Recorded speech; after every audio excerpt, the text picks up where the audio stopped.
Now, a lot of people go around and do nursery crawls, and they come home with some really, really great trees, and they come home with some really, really terrible trees as far as bonsai are concerned. The number of straight sticks I see that get taken to a workshop, and I've seen it in the past, although it's improved lately, and people will bring in a straight tree and they'll show it to the master, and the master will say, well, we need to cut it off here and grow that, and in 3 or 4 years you've lost them straight away. Those people just go, oh, they don't know what to do after that. I like to inspire people because when you get someone interested in bonsai and they've got that enthusiasm all built up and they're ready to fire, you don't need to lose them. If we want the bonsai community to thrive, we need those people to thrive right from the start. They need to stay excited. And it's all very well to develop trees from scratch with the clip and grow method and take 20 years. And I've got trees at home that I've done that too, and I'm still working on them, but that's a work in progress. But I like to have a lot of fun in between. I like to keep myself excited, and I like to keep everyone around me excited. And that inspires me to teach more and to get you guys to really enthuse and grow really good bonsai. So I'll go back to grassroots tonight and give a brief rundown on what we did in Bendigo at the nursery trip, and then I will take it on to an advanced stage from there. I won't get too advanced, but I want to teach you how to create a great tree reasonably quickly. To give an example, if I can come over here, this plum tree was dug from the ground as a bare stump with no branching in 2015. And we're talking 3 years ago. That's had 3 growing seasons. I've created all those branches and all those pads in those 3 seasons. And this year it's rewarded me with a full set of flowers. So that's the type of thing I want to show you what to do tonight. I'm not going to talk pine trees. I'm not going to talk junipers, because all the masters will show you that. I want to take you through the general run-of-the-mill stuff that you can dig from the creek or the side of the road that you can get inexpensively, or alternatively you can purchase some nice stuff off the table over there. But primarily I want to keep you excited and get you going on some great trees and show you how to create those foliage pads fairly quickly. Okay? Now, how many people here would be experienced at making foliage pads? Show of hands? Okay. How many people here wouldn't have a clue how to make a foliage pad? Right. You're the guys I want to show tonight what to do. The other guys already know what to do. They're going to ridicule what I do because I do it differently.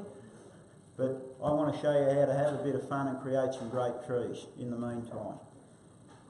I usually start with, when I go out in the field looking, or when I'm growing trees in the field, which I've got up there, and I'm creating those, I will let the trees grow in a direction and I'll cut it off. And I'll let it grow in another direction and I'll cut it off, and it'll grow in another direction. And we create some shapes, and a few scars will heal over, and we get a few things that give you a bit of character in the tree. Try and get something with a great nabari, something that's got a few good roots there. Get something that's got some good bark. Something that might have a shari where it's had an accident in the past, been run over by a tractor or someone's run off the road and had an accident, all sorts of things happen.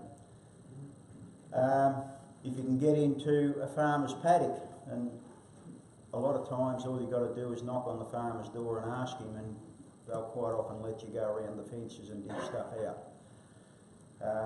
We had one instance where the farmer saw us digging along the creek, and he came over to see what we were doing. He reckoned we were crazy, but he said we could go on his property any time we like and dig out the hawthorns, because he'd been running over them deliberately with the tractor to try and get rid of them. We thought that was great for us, and when we went in for a look, there was some great stuff there. So, you know, don't be scared to ask permission and go in and have a look around. You'll get a few knockbacks, but that's okay. That's part of the course. Some people don't want you on the property, and other people are more than happy. As long as you fill your holes up afterwards. That's the thing. You need to have some sort of etiquette to doing it. You know, make sure you fill the holes. Tell the farmer that that's what you do, and that you're neat with your rubbish, that you'll put it in a neat pile, or you'll take the top of the tree with you, or something. You know, they all have different ways. Some of them just say, "I'll throw it over there into the fence, and I'll burn it next year." You know. But I always have a look around for trees that have something going for them. This little stump, for instance, a bit twisty.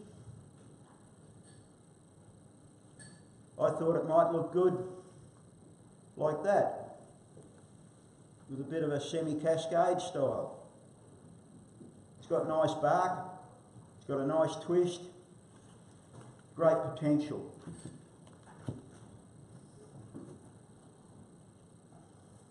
A little English elm. Very dainty little trunk, bit of movement, bit of a scar on the side, bit of ramification, small leaves, a great little tree. Some people like the small trees. I like the small trees and the big ones.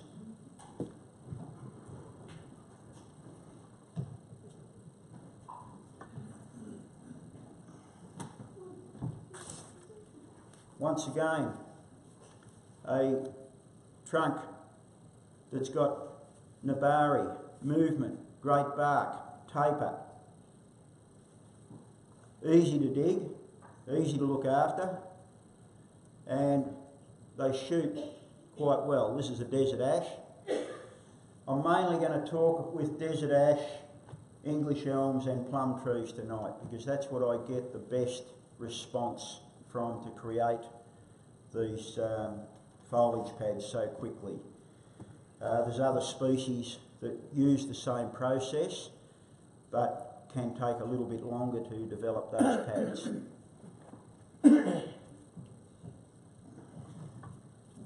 There's a cute little trunk. Quite small, but a bit of taper, great movement. Some new branching coming there. Another 12 months working with that, and that'll be a great little tree. This one here, great bark, great movement, a nice shari up the front. This is the sort of stuff that we look for when we go out digging. Stay away from the straight stuff, you can get that anywhere.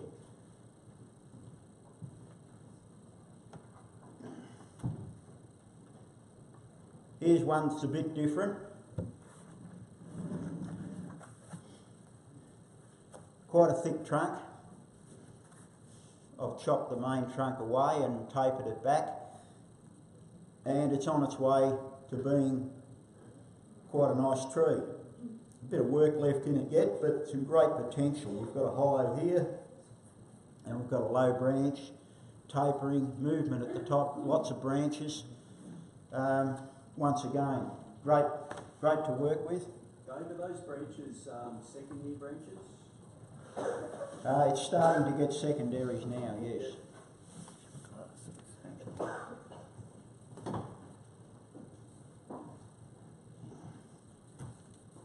Here's another one that we dug. Okay, it hasn't got that good an abari and it hasn't got that good a bark, but it's got some great movement. And I saw a bit of a tree in it. And Sharu said, "Oh, there's better stuff about." I said, "Yeah, but I like that." Right? Something different. We'll let these branches grow out and we can get great pads happening out here. And this will be a completely different tree to what you would normally see floating around in the nurseries.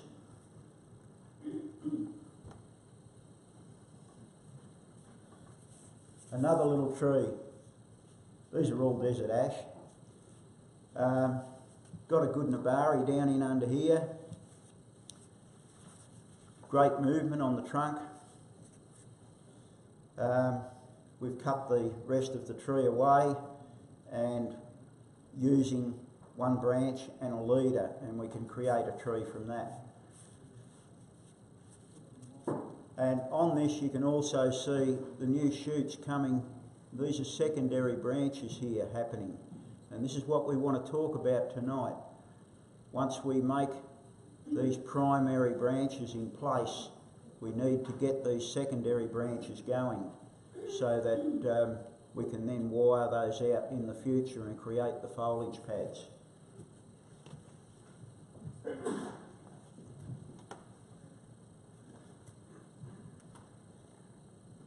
This is a tree that was dug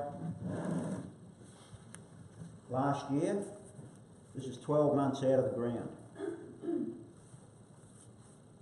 We've already set the primary branches. I think this was set back around the time that the club was up there for the tour. And you can see that it's shot everywhere. There's branches that shouldn't be there, there's secondary branches, there's a couple of tertiary branches happening. Yeah, but the tree's got great structure.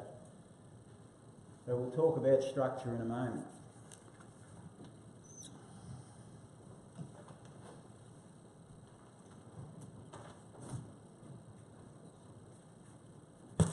Once we dig the tree and we get it growing, make sure it's alive, and we usually give it 12 months to get some branching and a bit of energy and the roots strong so it's nice and solid in the pot. We then use these branches and put some wire on them and create some primary bends. Set the branches into a structure, trying to envisage a tree from that trunk line. Quite a few options here. I sort of like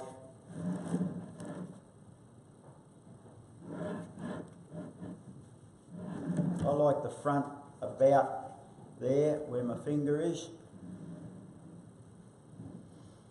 and I see this as being the leader. I think that it needs to get cut off through here. This branch could be bent down and around. There's a back branch here, there's a lower branch here. You could make a literati from it and use some of the higher stuff. There's a few options with it. But basically, we choose the option we want and then we'll get some wire on those and we'll pull them down into a position where we get a primary branch happening. And that's the whole crux to doing bonsai, is getting your primary branch set in a position that's suitable for the structure of that tree. Especially when you're using yamadori, which are trees dug from the wild or from someone's garden, you know, urban yamadori. Branches don't always grow in the right place, so we try and get a few branches on there and then make a selection later on. This branch is probably not worth keeping. This branch might be worth keeping.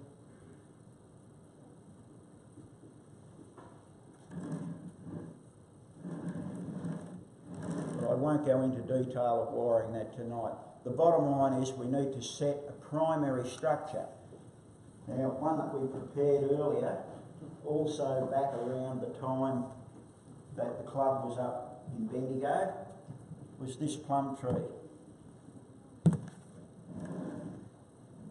And you can see that I've put some wire on those branches and I've bent them down. And a lot of people say, oh, but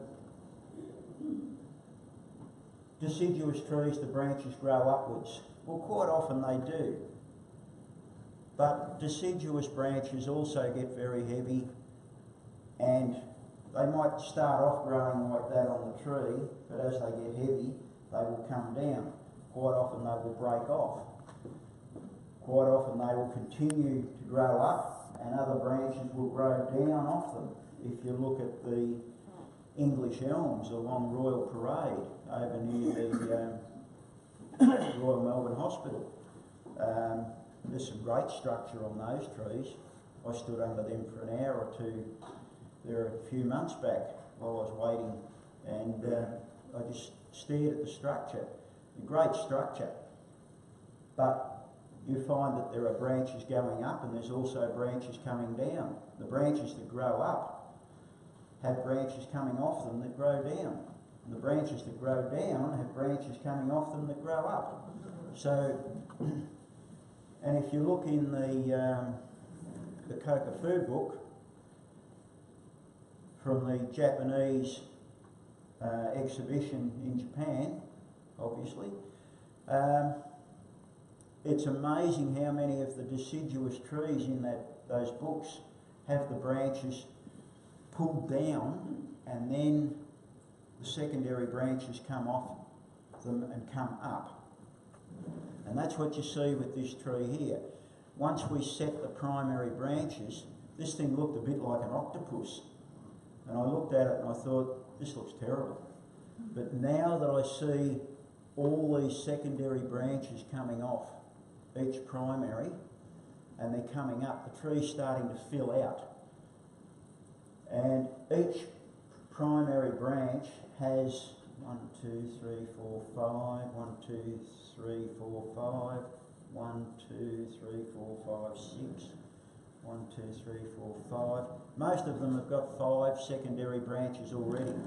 This is only 4 weeks growth on this tree. This is how quickly these things will respond.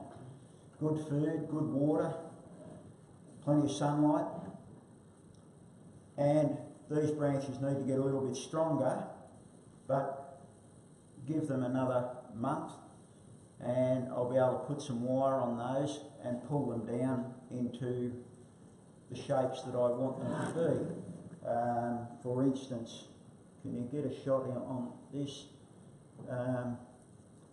These branches will come down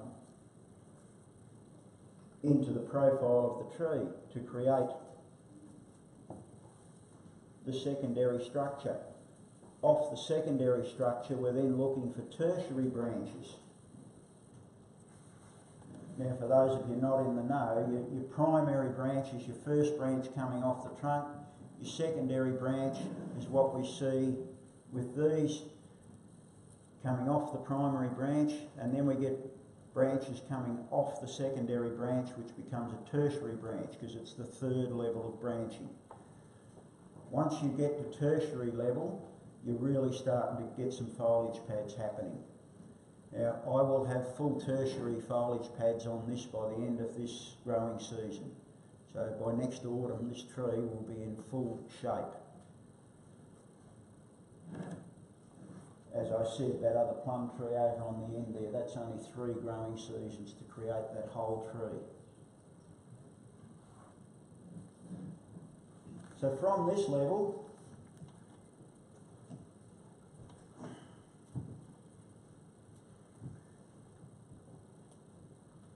we go to this level. Things are starting to get a bit complicated. But this tree was originally dug from the wild, and I chose it because it has a great nabari, good root spread. Hasn't got a lot of movement, but it's got fantastic bark. and the branching that's coming off it is starting to look old, even though it's only in its second season.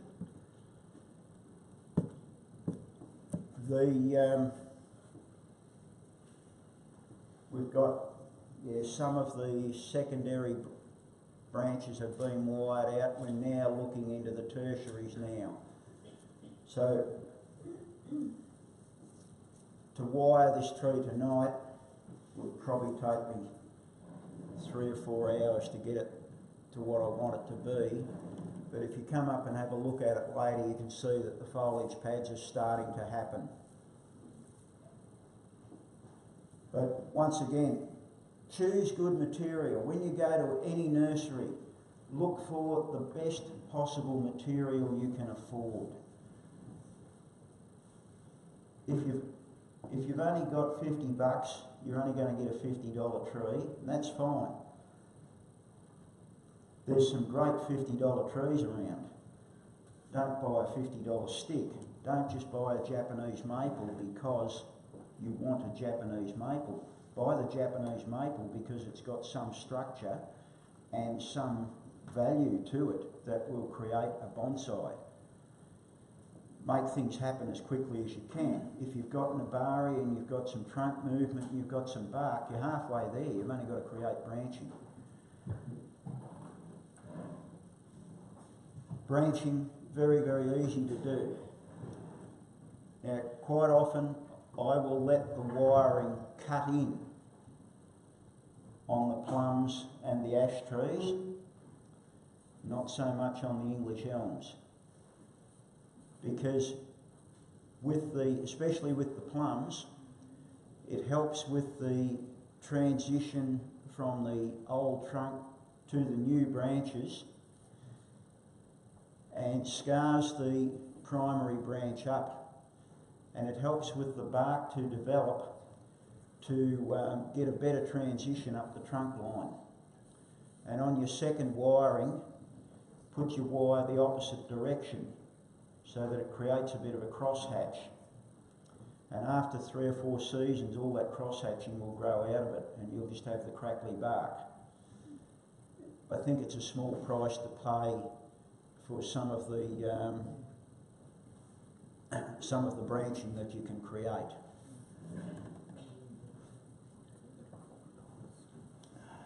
I brought this tree along tonight. This is one that I think is in its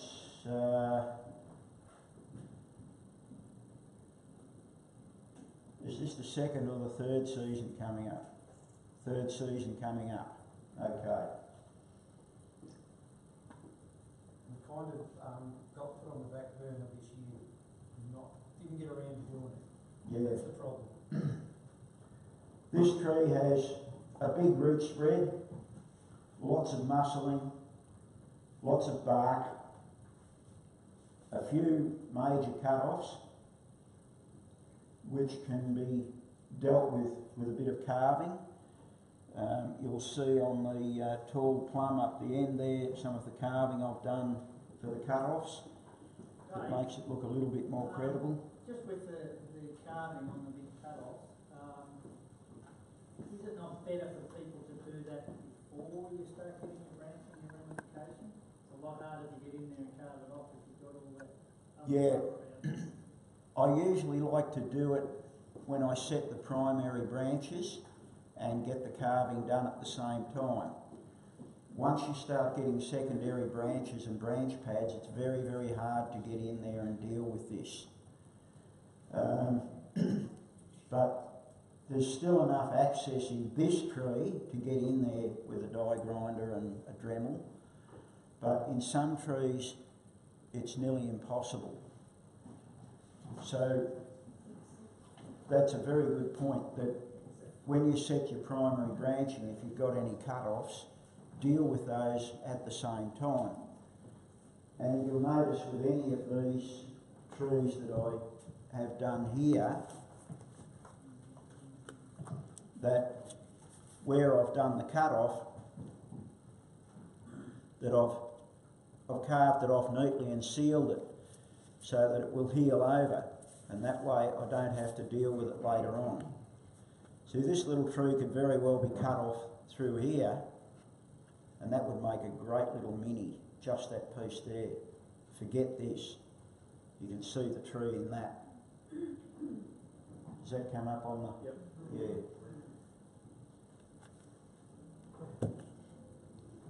So any of these trees that I set the primaries on, I usually do the cut-offs and the carving at the same time. As Shrew said, this tree got put on the back burner and it's been a bit neglected. The wire got left on for a while. A couple of branches that I would like to see pulled down a little bit further for the primaries. But I just wanted to work with a couple of these branches. I'm not going to do the whole tree tonight. Just one or two branches. I'll put a bit of wire on them and I'll set up a foliage pad so that you can see how quickly a foliage pad can be created out of something like this. Any questions? When you pick No. Yamadori, Sorry? you pick your Yamadori, how do you look after it for the first while? Right, well, the important thing is if you don't set your roots up properly right from the start, i.e. cut them back to where they need to be, you're going to be in trouble later on down the track. So especially with the desert ash and the English elms and the plum trees and a lot of that European type stuff, you can do that. You can cut those right back, and we get better than 95% strike rate even with the big trees. And that sets the future for the tree. We make sure that we've cut the taproot away and we've got the spreading roots. We cut the roots in far enough so that we know they'll fit into a bonsai pot later on, because most of the roots will come from the ends of the root you've cut. Especially on the plum trees, they always tend to come from the cut area. They don't tend to throw roots back in further. So I've got to cut the plum trees very, very short. We then put them into a good soil mix. Can I have a glass of water, please?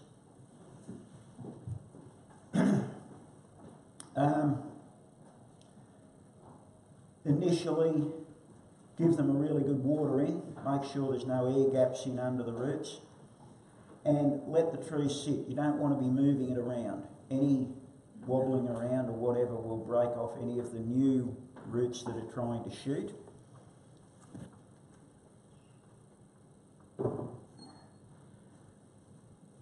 And don't overwater the tree. Keep the soil damp. Quite often you'll water it in well and you might leave it for 2 weeks before it needs another water. Keep an eye on the soil. If it's still damp, you don't need to keep watering. Let the roots go looking for the water. If you keep the water right there, they've got nowhere to go, so they don't actually grow. Do you hose off all the old soil when you dig it out? With any of these species we do, yes. If you're talking about digging pine trees and junipers and things like that, that's a whole different ball game. You need to get as much of the root ball as you can. You need to keep some of the field soil. You need to put it into a pot and reduce that field soil over the next 3 to 4, 5, 6 years. It's a longer process with the pines and the junipers and some of the other species.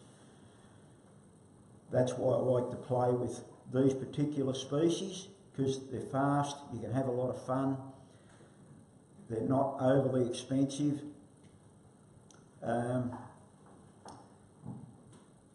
And you'll find they respond well. You get very quick branching. I'm running out of voice here.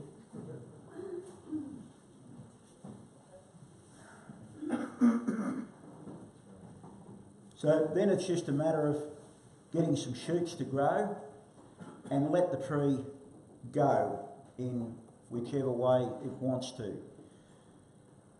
Sometimes you'll get branches exactly where you want them to grow, sometimes you won't, but let everything grow so that the roots can become as strong as they can. That's the important thing. The roots must become strong.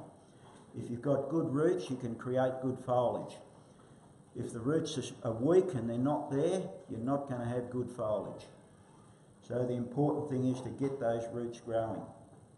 And you can see by a tree like that, with this sort of foliage happening up the top, the roots are very strong. And they're doing what the top's doing. They're growing as well. They're developing. I usually let a tree sit for 12 months before we do any structural work on it. It's then, like I showed you with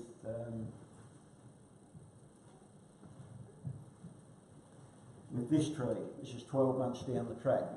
It's then that we start moving the tree around and designing the tree and cutting it off where we need to cut it off. Some people would actually cut the tree off there and let this become the new leader. And that's another option as well. That would create quite a good tree. You would look for a shoot. There's one there.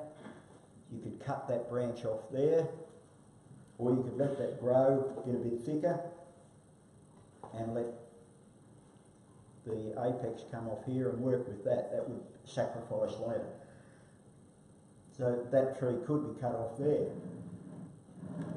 So there's many options. That's what happens after 12 months. All right, we'll throw a bit of wire on a couple of these branches.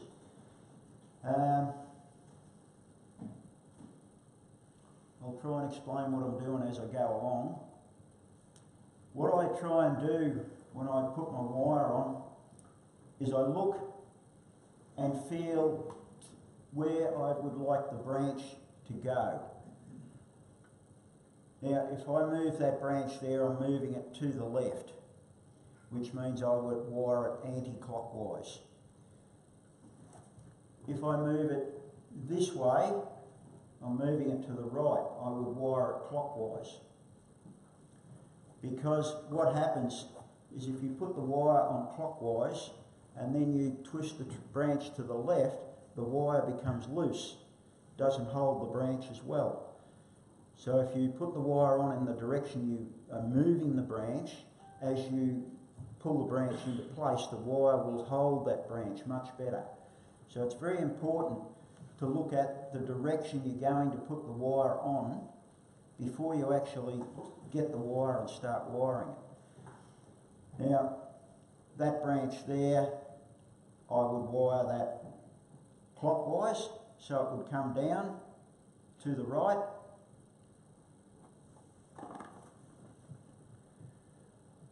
Now, if I'm going to wire clockwise, it depends, because I always come from the armpit closest to the trunk. I don't run wire through the upper armpit.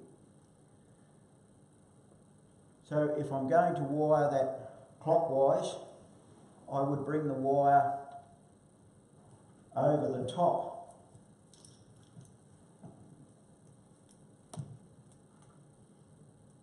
of the main branch and continue around and out here.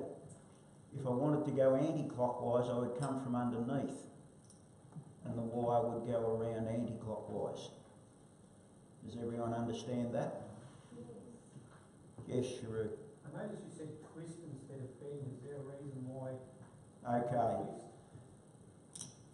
Some branching, you can just put a wire on it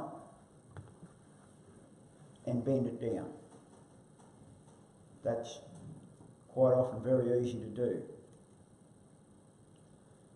But if you wanted to wire this apex here, if I try and move that with just a straight bend, it's probably going to snap.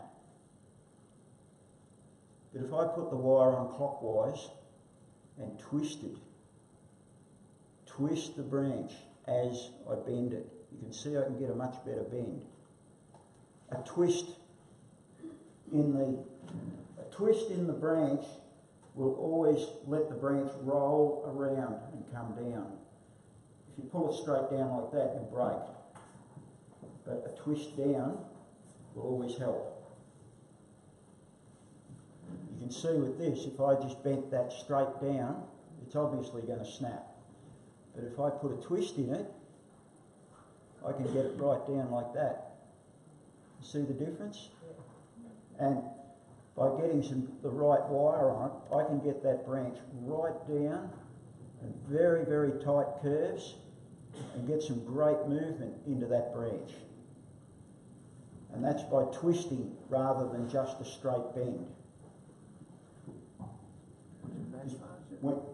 When you set your primary branch, I always like to see a bit of movement on the down or the up, whichever way you head your branch, and a bit of side movement as well, so that the branch has lots of good movement.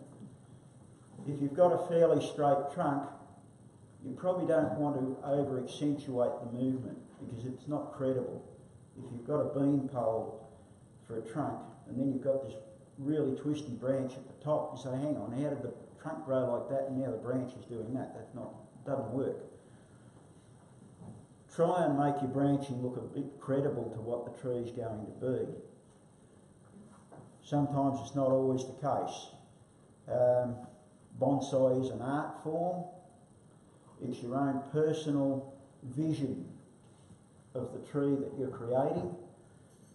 And at the end of the day, if we all did our trees exactly the same, it would be very, very boring. Right? So the creation of trees for bonsai, I believe, is an art form. Our Australian government doesn't believe so. We can't get any help from the Arts Society. They say, no, bonsai's not art. You've got to be painting or welding bits of steel together to create art. But your own artistic impression is your own personality coming out in the tree, and it's what you like, and it's what you need to enjoy, and it's how you can excite yourself with different material to, create something that interests you to keep you going in the art of bonsai. Is anyone learning anything at this point in time? Yep? Okay, that's good. All right.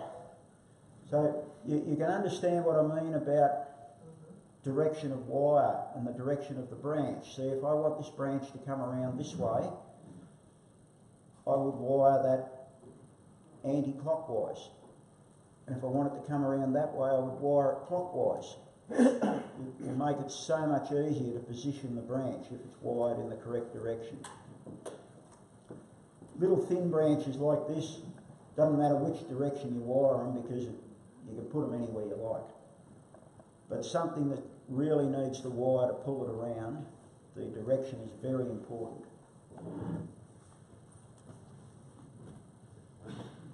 I did bring a tree down, I thought.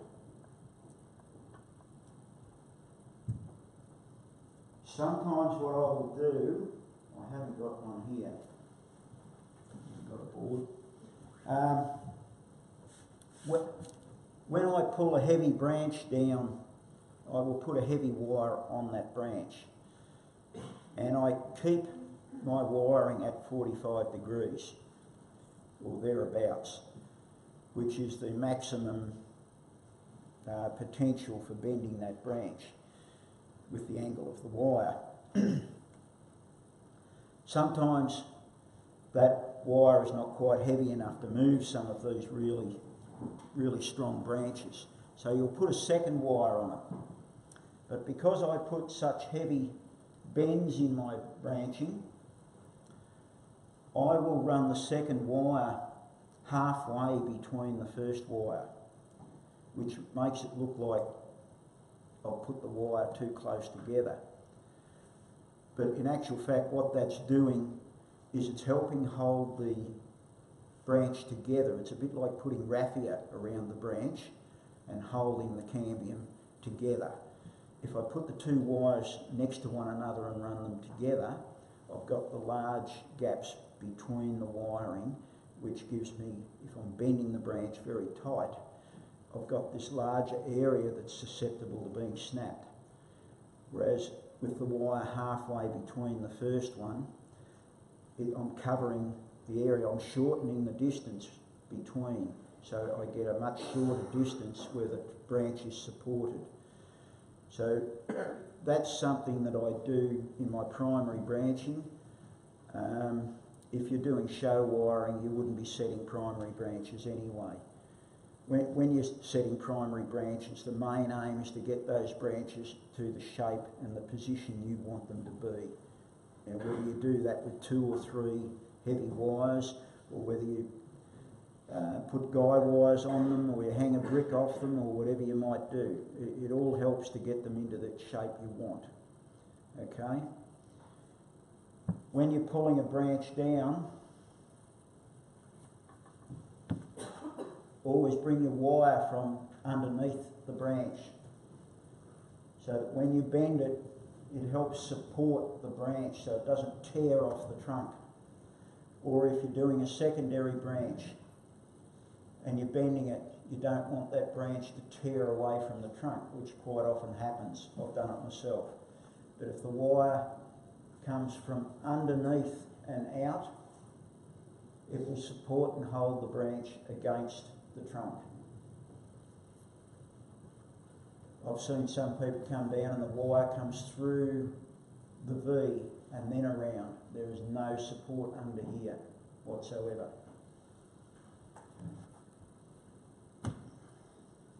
All right, I'll get a bit of wire and I'll spin on a couple of these branches. When I'm setting these branches, I always like to use a wire that's probably a little bit stronger than is actually needed. And especially with these plum trees, the English elms have got a fairly supple branch that will bend and twist easily. The desert ash have a very pliable branch that you can almost tie knots in. But when it comes to these plum trees, they're really, really strong. You need twice the thickness of wire on this branch that you would use on that branch. Okay? So for that branch there, let's see what we've got.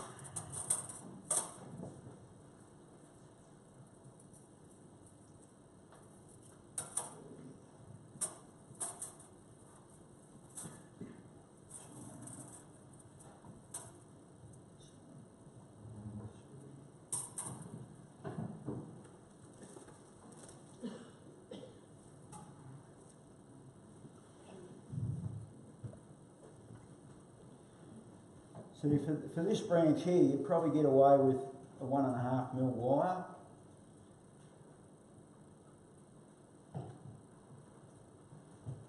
For that one there, you'd probably think I could put a 2 mil wire on that.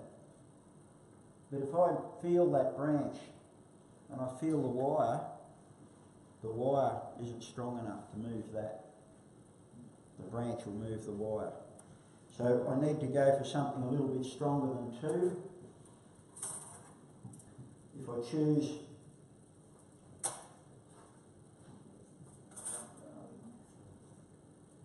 a 2.5, I can feel the branch and I can feel the wire. And I can feel that that has a much better idea of moving that branch.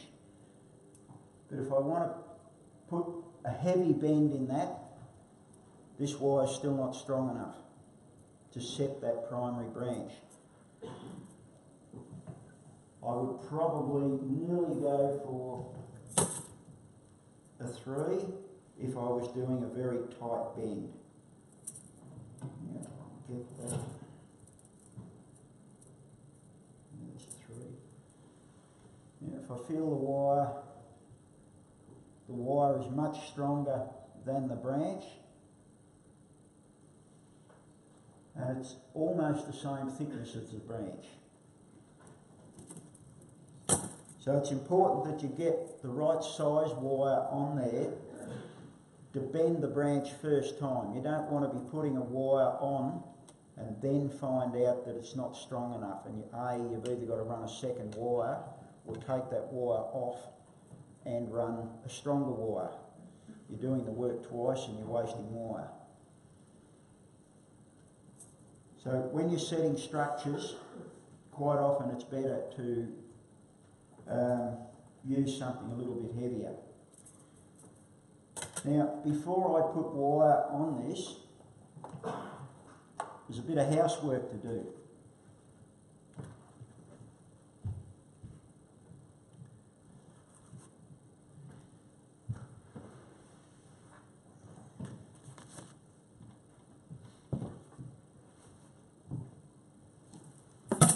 Now, the English elms aren't so bad at this, but the plum trees and the desert ash are great at it. They're really, really sneaky. Okay?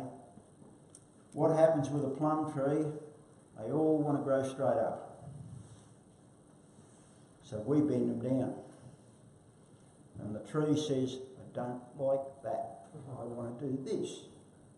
So it sends a little shoot out from under here, and it sneaks its way up through the foliage and goes straight up. And you can see one in here.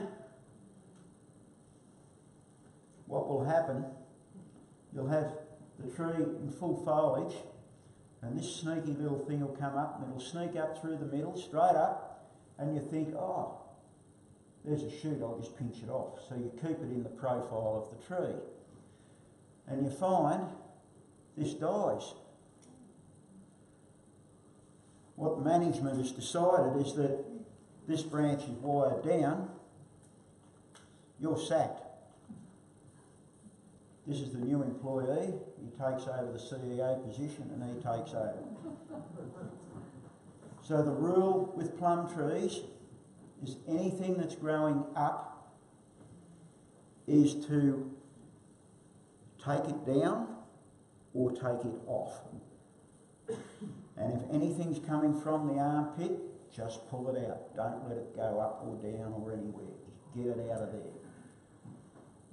They are sneaky. This particular spot here,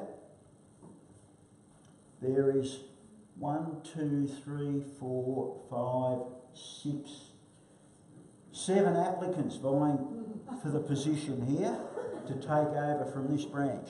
This branch is going to get the sack. So we've got to get these off. Very important with any of your trees that anything that's taking over must be removed.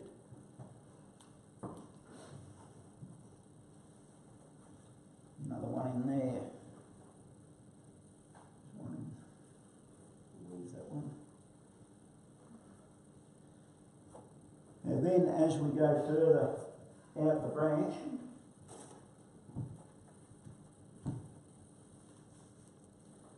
we have an area in here. Can you guys get into that? You'll see this shoot here. That's coming from the union of the primary branch and the secondary branch.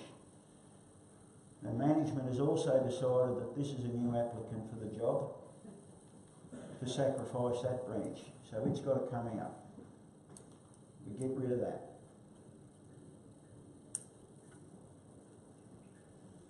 The same thing's happening out further. If you're not going to use it, get it off. Some of these are a bit long now, we can shorten them off.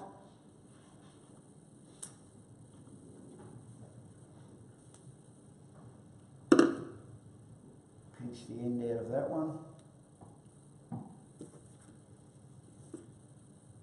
There's a little branch in there. I think I'll take it out as well.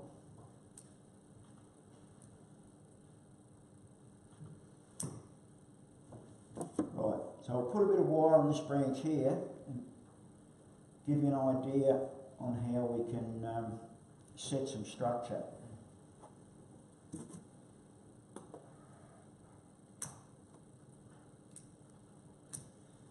You'll find when you start playing with deciduous trees, unlike pines, where you only get to work on them once or twice a year, that these things require a fair bit of attention. So you get to play with your trees more often and it keeps you more interested. There's some shoots under there.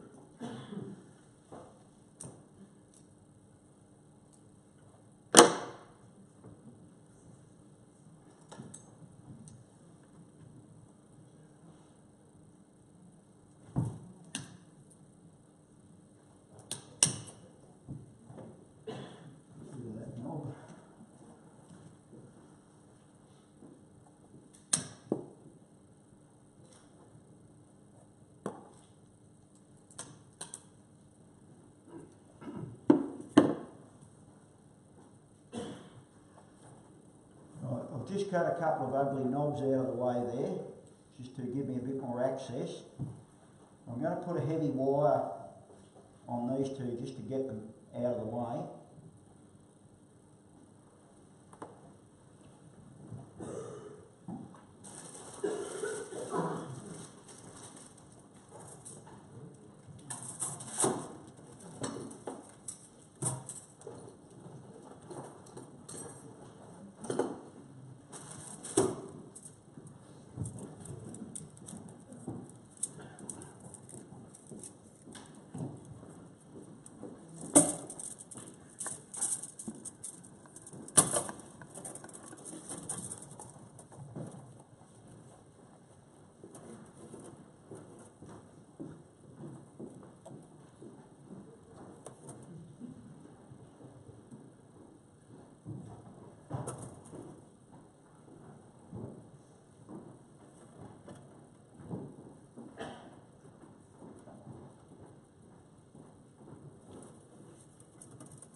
Bear with me while I get a couple of things happening here.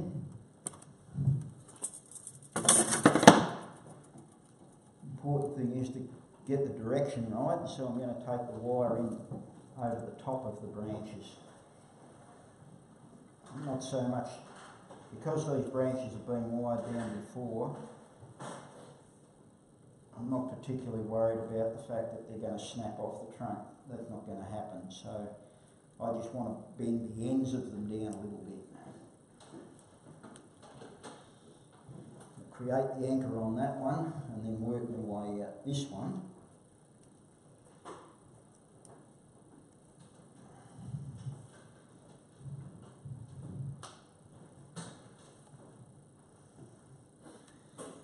And what's happening here is, last time this tree was wired, so I'm wiring this in a clockwise direction. Last time this tree was wired, it was in an anti-clockwise direction. So now I'm cross-hatching the wire across the previous wire mark.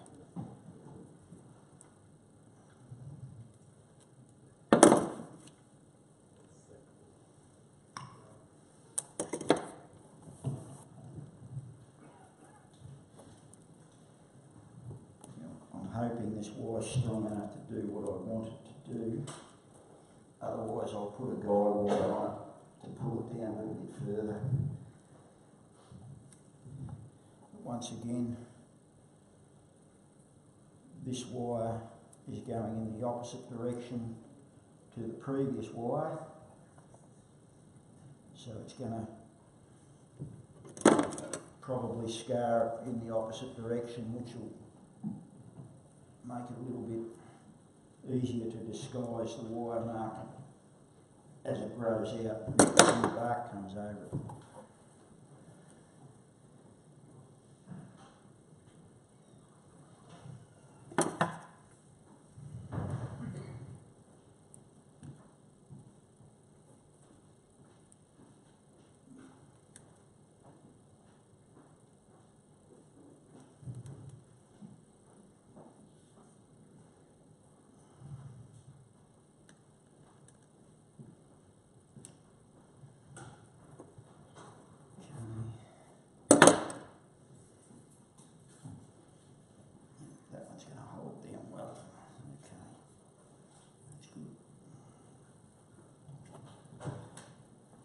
like this branch to come down a little bit further, so I think I'll put a little guy wire on that one.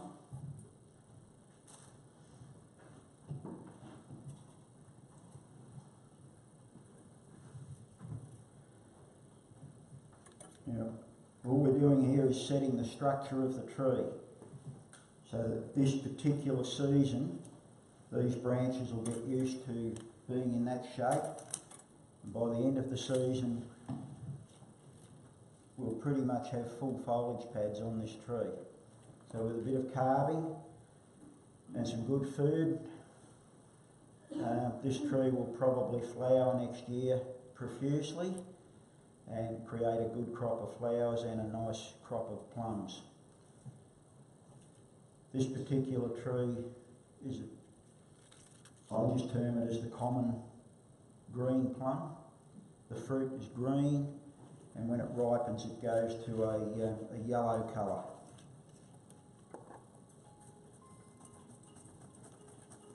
Yeah, I'm just going to put a guy wire under one of the roots here.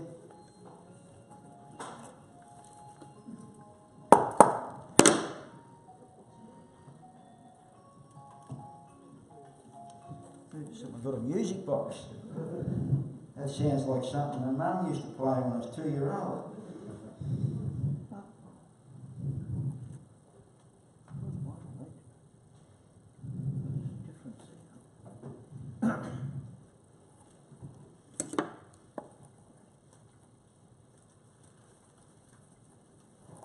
It's a fairly thick root there that I'm going to go around. I've got a better idea. Quite often, I'll keep a little jar of screws. Look, I don't drop them everywhere. Look for something a bit smaller. There we go.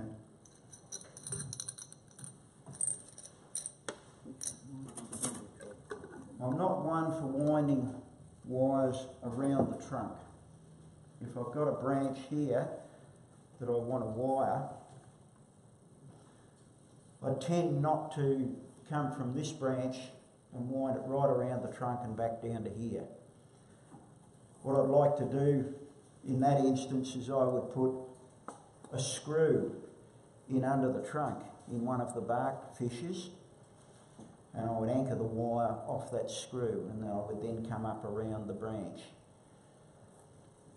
Because if you get beautiful bark on a tree, the last thing you need is a wire scar across old bark. It will never grow out. It will always be there. A wire scar on a branch will grow out eventually.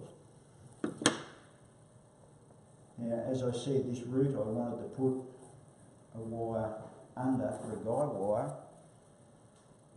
is too thick. So I'm going to put a little self-tapping screw in to the side of the root and just wire down off that.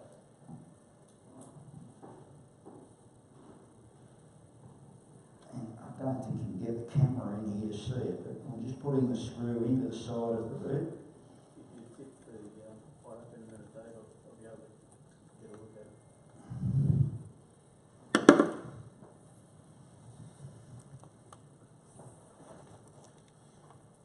Get in.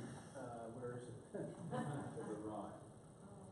No, you just this, you can tip it up. There we go.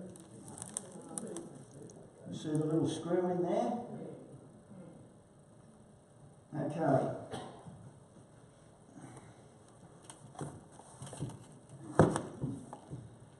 So I'm just going to take a wire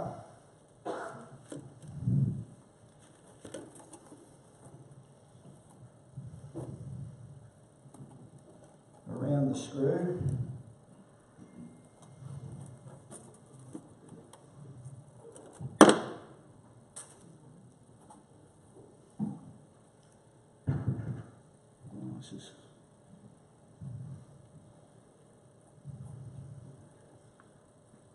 I'm going to come not so much around the branch, I'm going to hook into the wire.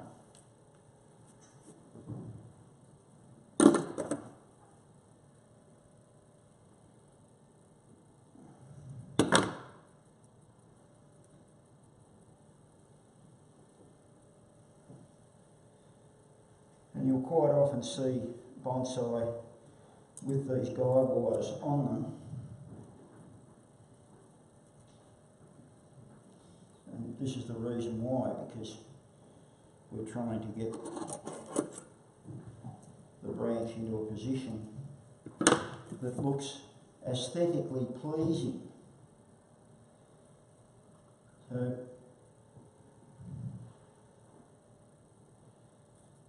I'll put a bit of tension on the wire and then move the branch and twist. And you always pull the wire and then twist. Don't just wind it down, it'll always snap.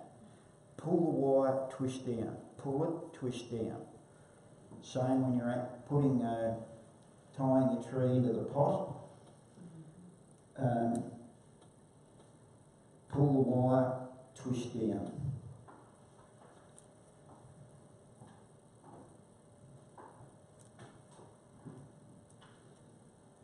Okay, you can see I've got that branch down quite a lot more than what it was before.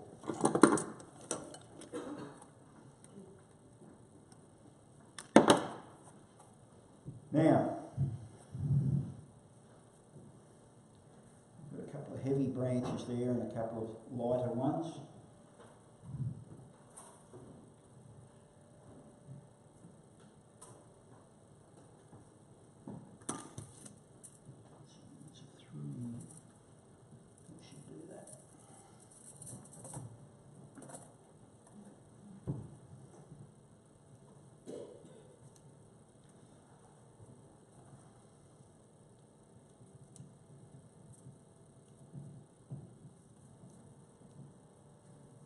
Try not to encapsulate any buds in your wiring.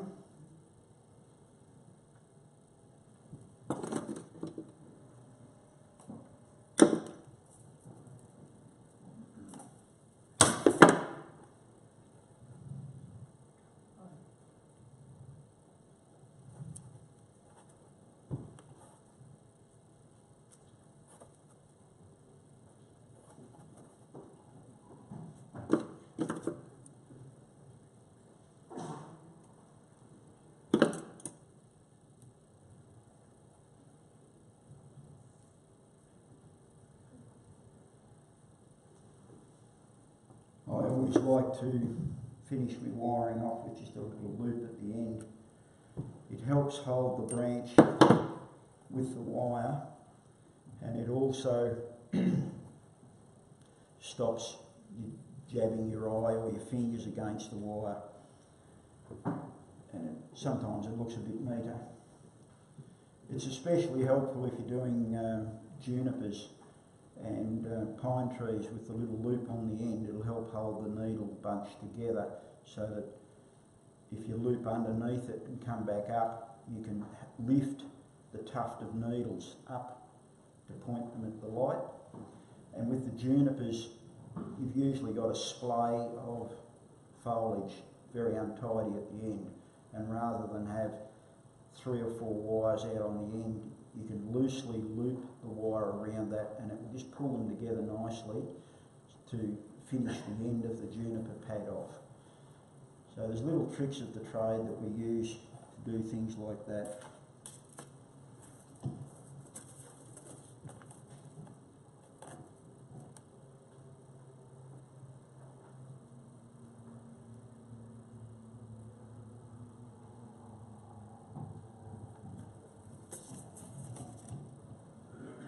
Try not to cross your wires. Think about where your next wire's going before you put the wire on, because you'll find that by not crossing the wire, it helps keep a neater perspective to the tree.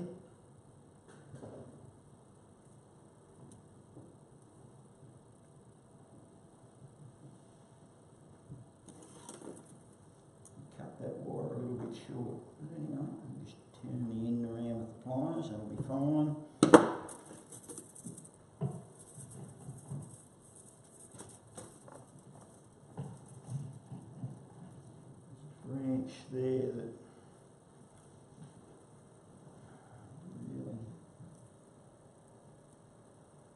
sure we're going to use yet.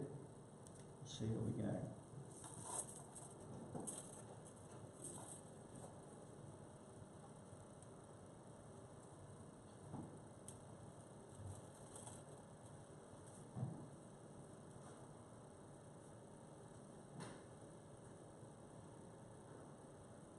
Like I said, I'm not going to wire the whole tree tonight. I'm just going to do 1 or 2 pads so that you can get the general idea of how to create the foliage pad and work away at it.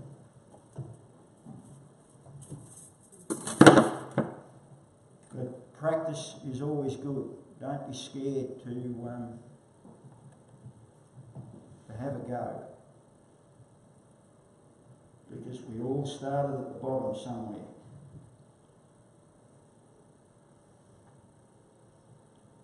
I started my bonsai journey back in, well, I thought I tried to start my bonsai journey back when I was 21, so 45 years ago. And I scoured the nurseries for all these little baby plants that had some sort of character. Boy, they were hard to find then. And I killed every one of them. But in saying that, I'm not sure that I actually killed them. I think they just died whilst they were in my care. So we all have a journey with bonsai, and sadly we will all have some failures, but that's okay because you learn from your mistakes. So when you learn from your mistakes, try not to make your mistakes on your really, really good trees. Have some trees like this that you have a play with, and practice your skills and practice a bit of the techniques and get things to happen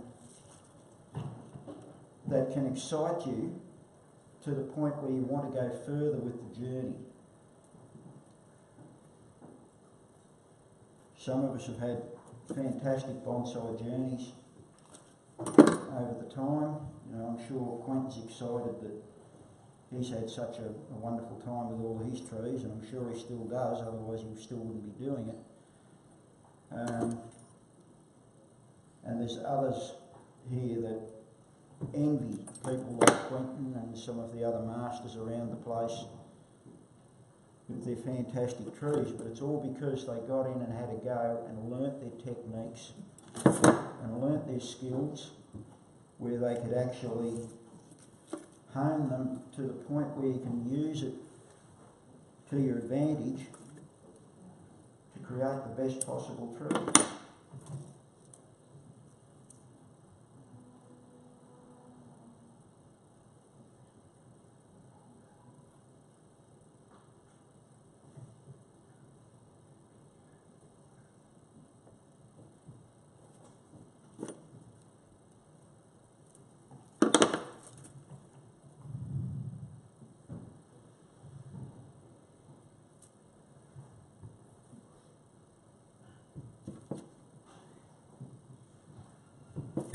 Righto, that's that branch wired up.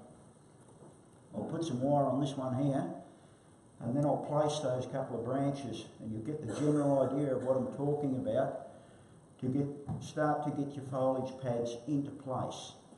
And then as all the new shoots take off from those, you can then work with those branches to get your tertiary branches happening, which then fluffs your branches up because you've pulled your primary down. You've got your secondaries moving up a little bit, and then the tertiaries will all stick up and they'll fluff up and they'll give you that lovely top of your pad with all the little shoots. And that's where you get all your flowers and all your fruit happening. And if you look at that tree on the end, you'll see that's exactly what's happened.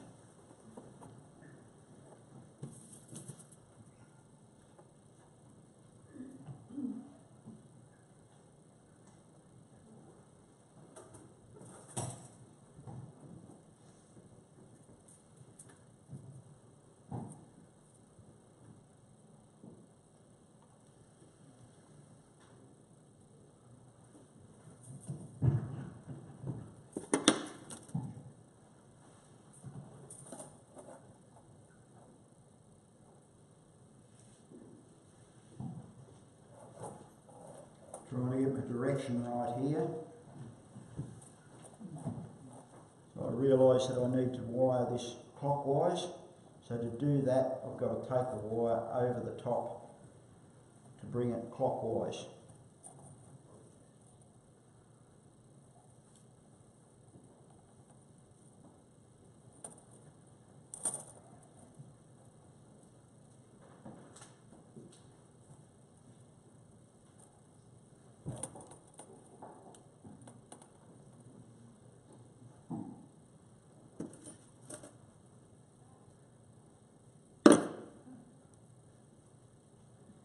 No, I wasn't going to cut the wire with the scissors, I was going to cut the branch. I decided against that.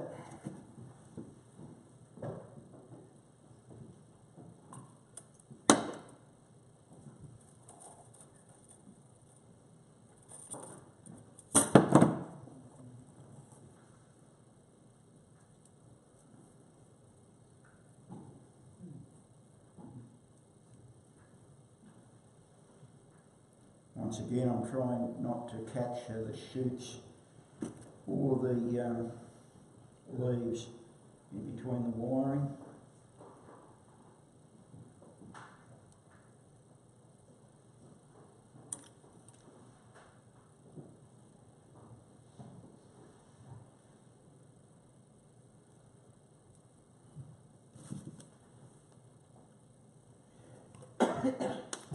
One more wire to go.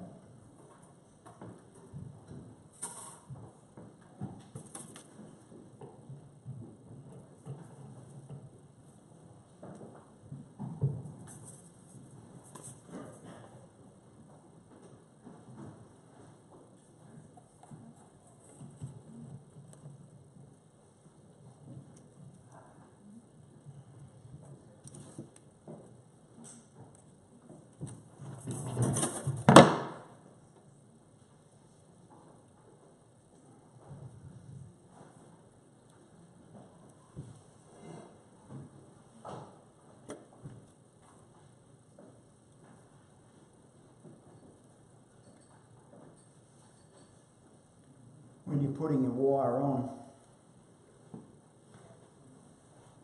if you hold the wire at its last contact point with the branch,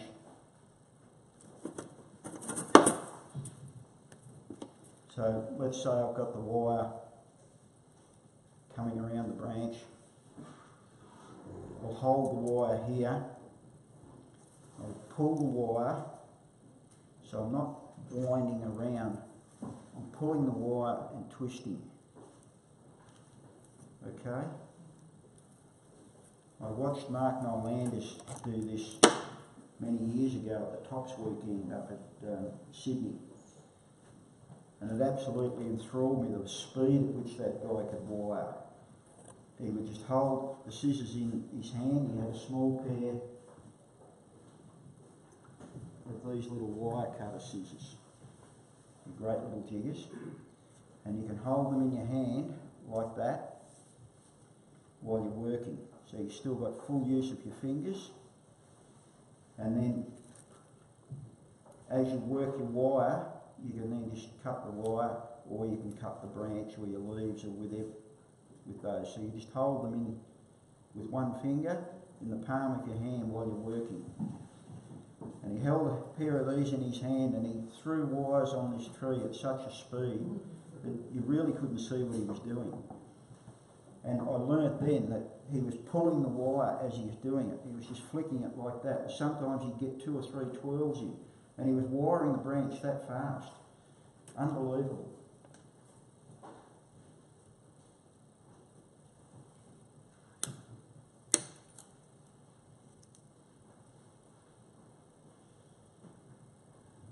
I don't know whether the club's got any of these cutters in stock.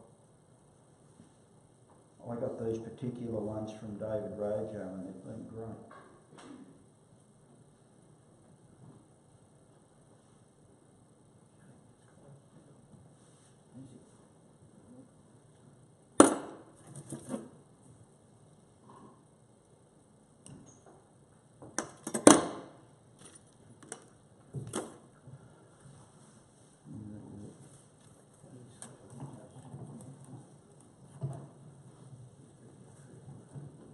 David Rojo's been suicidal since Saturday afternoon. It's very philosophical. They have the collywobbles. I got the collywobbles.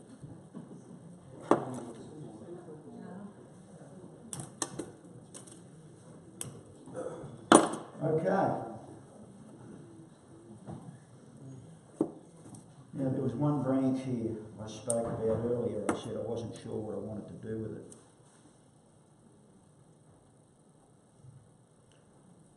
Just to bore you a bit more, but to make the spectacle a bit better, I'm just going to put a bit of wire on these couple of branches here. I think it's going to make a huge difference to what we're trying to achieve.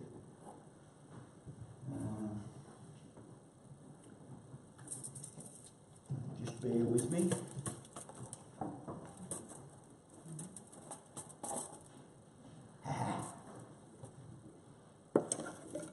We have an obstruction where I put the tie wire down to the root. I've got to work my way around it. It's okay.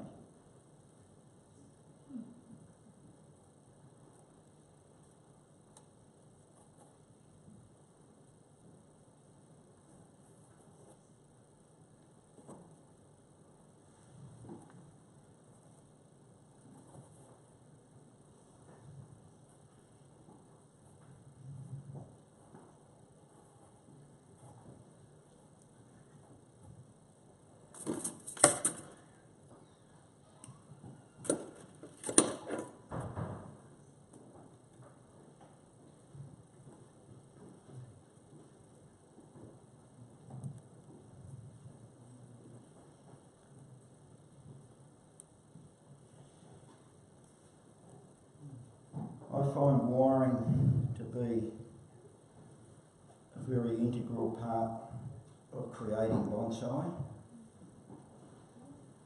And if you've attended any of the workshops with the masters, you'll see that quite a lot of wire gets used and some great trees get created. And as Don DeLuca said to me once, the guys that wire the trees to the nth degree invariably get the better trees in the end. And I think he's right. I have spent many, many hours wiring some of my plum trees. I think one of them took me 23 hours to wire, but I wired every last little branch. But the result at the end was amazing. Would it be fair to say when you're doing that sort of wiring, you can really get to know where the branches are to position them a lot better? Yeah, well, it does help with understanding the tree. You'll find that as you get to know your tree more, the better the tree you can make. And by understanding the structure of the tree, you know where you're going to, or you can decide and plan where you're going to go with the tree from there.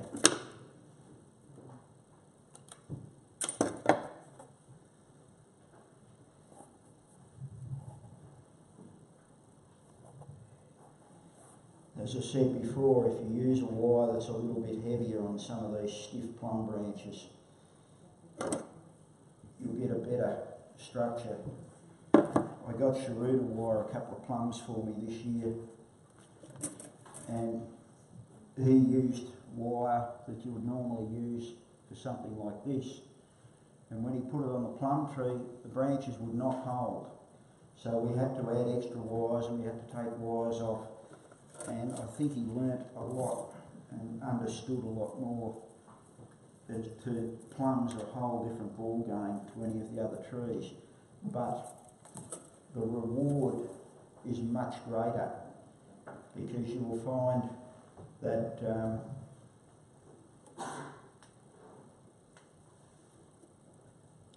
with the plum trees especially, you get 4 seasons. You get that lovely spring growth, you get the flowers, you get the fruit, you get the beautiful winter aspect. You can really structure your tree to great detail, and the better structure and the better detail you can get in the tree, the better bonsai you're going to have. And that's what we all aim for, I think.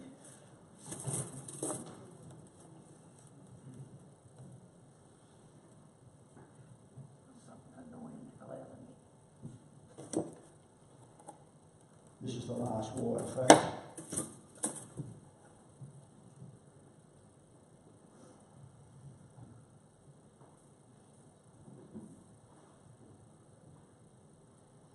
I was supposed to wire this tree 3 weeks ago before the leaves came on. But I just ran out of time. So tonight's a perfect chance to get me started on it. Righto. No, I didn't do that one. It's not the last one. Sorry.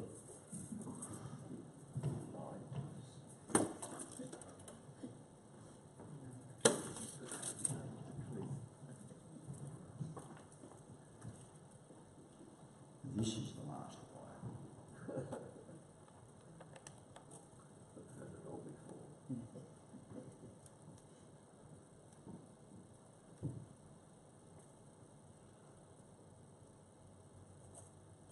I would normally cut this branch off, but for the purpose of the exercise, I'm going to wire it and show you how a bit of fanciful placement can just add a little extra dimension to the tree.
Righto, here we go.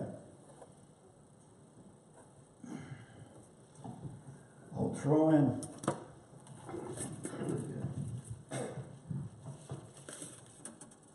and place this with my hands towards the camera a little bit so you can see what I'm trying to do. Firstly, I want the branches to move. I want the tree to have some character.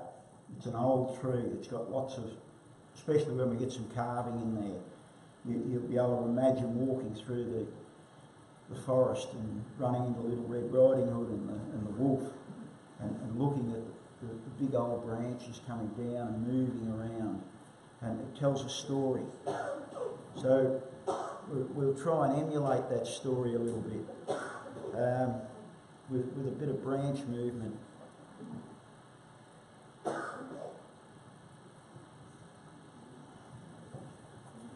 So you can see that branch there, I've placed it and laid the branches down.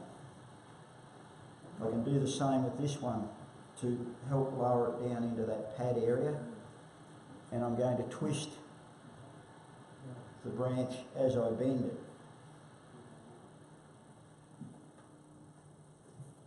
So that I've set that into that similar position. Dave, when you wired, you always start at the bottom and work your way up? I do, Ted, yes.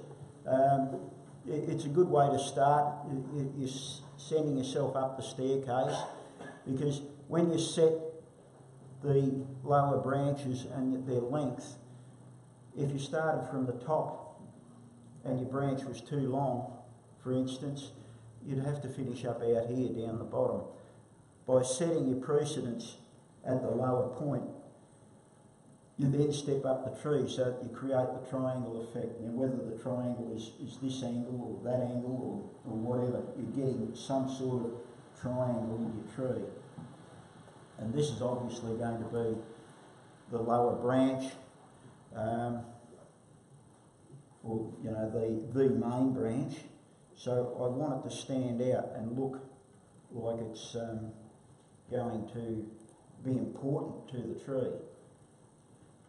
Now, here we go. We've got, can you zoom in on this, guys?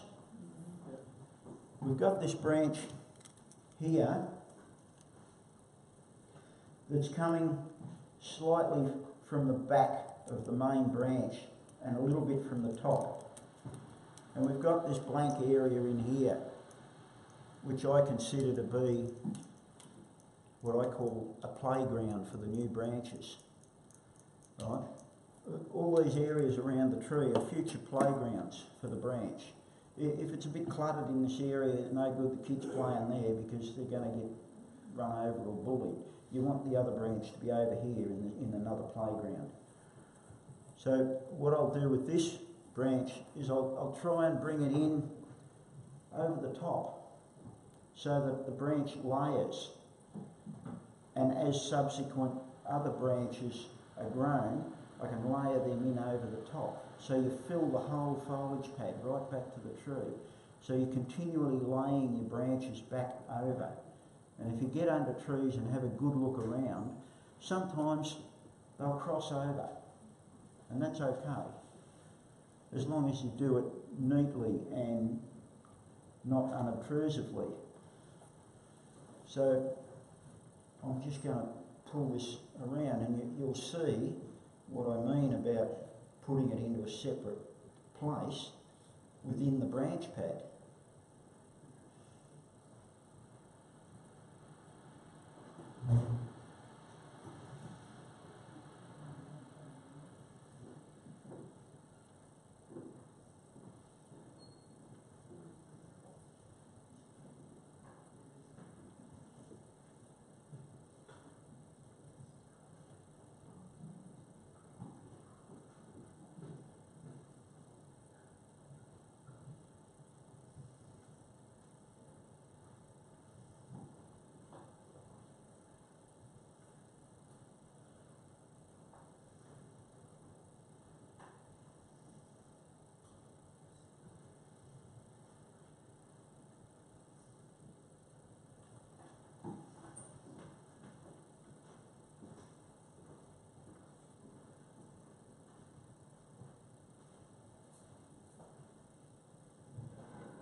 If you look at that, you'll see what I mean, where those branches have come in and over. And it's not according to the Japanese rules. I haven't laid it out and laid it out and laid it out. These branches are intertwining like an old tree would in the forest. And you'll see where this branch has come out and it moves in across and fills the foliage pad. Sure, I could run it out here, but it makes the pad so much more blank and less interesting. And as the tree gets older, things will start to happen there and I'll get more shoots coming off these branches. And I might decide later to eliminate that branch and use the new ones. It's all options that it can be used later. So I'll now move this one around a bit.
fertiliser do you use?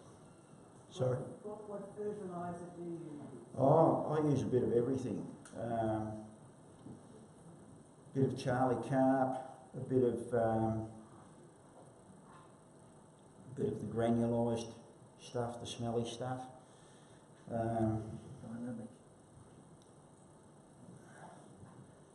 Basically whatever's going to sort of feed the trees.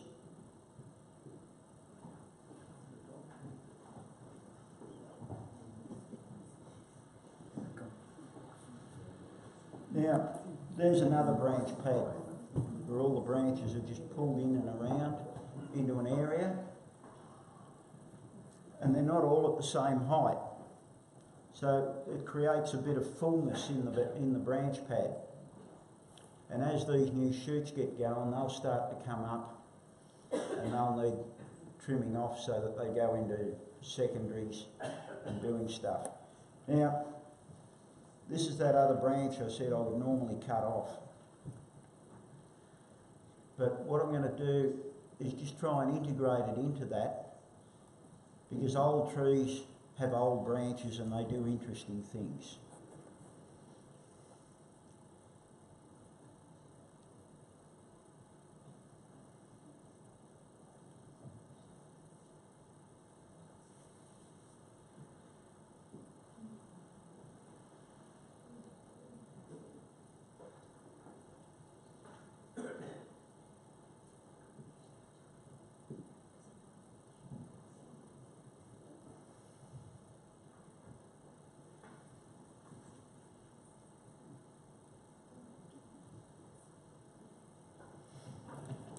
So you can see I've moved it around to come in over the top of the branch and give it a little bit more fullness there.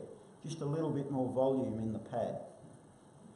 It's not the normal type of thing that we're taught to do in bonsai, but it's what some of these old trees do.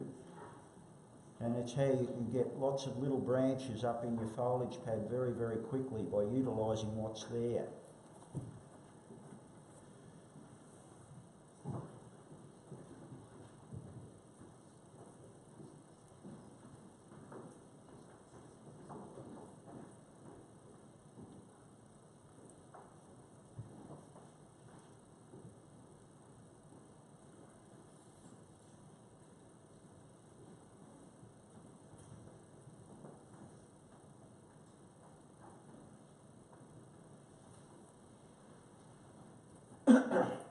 And once again, without much drama, I'll pull those branches around into a foliage pad.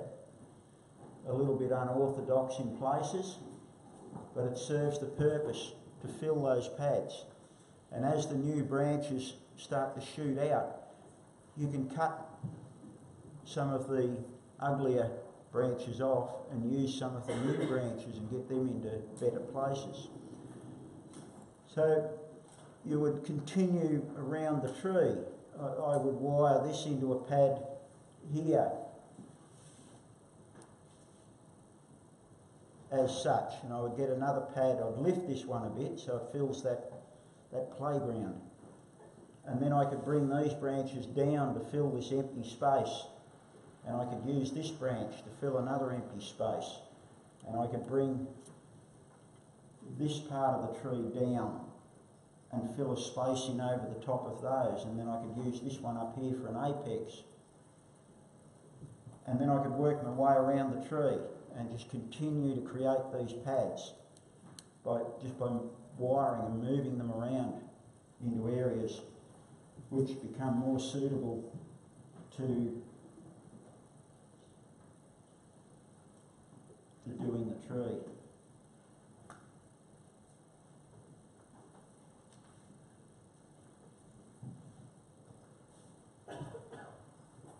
Are there any questions?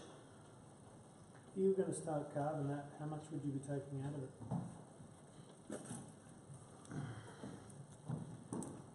For instance, I'd probably try and join these up a bit. So I think I would hollow that down in there and around here. And as well as creating the right line around on the cambium and the trunk, I would be looking at some three-dimensional work within the trunk line. You can see the lines that I'm drawing where it would all co-join, and around the back here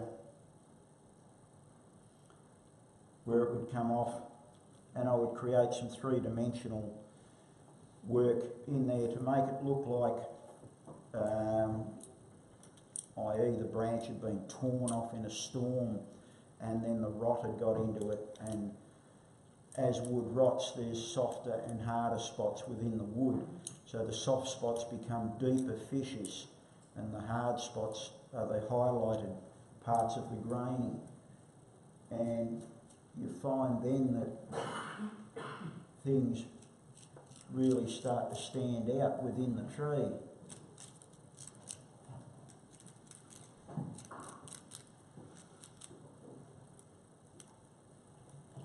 So if you come up and spin the tree around later, you'll see how those lines will co-join into the next break-off point. But I think, how are we doing for time? Is it pretty good? All right, I think we'll wind it up there. I hope you've all learnt something. I hope you're excited. I want you to go out and, try some wiring, try some branch placement. If you don't get it right, don't despair. Just keep trying. Right? It's all in the fun of bonsai and the art. Right? Enjoy yourself and have fun. That's the main aim. Because if you're not having fun, you're not enjoying yourself, and you'll stop doing it. All right? Have fun. Thank you. Thanks, Dave.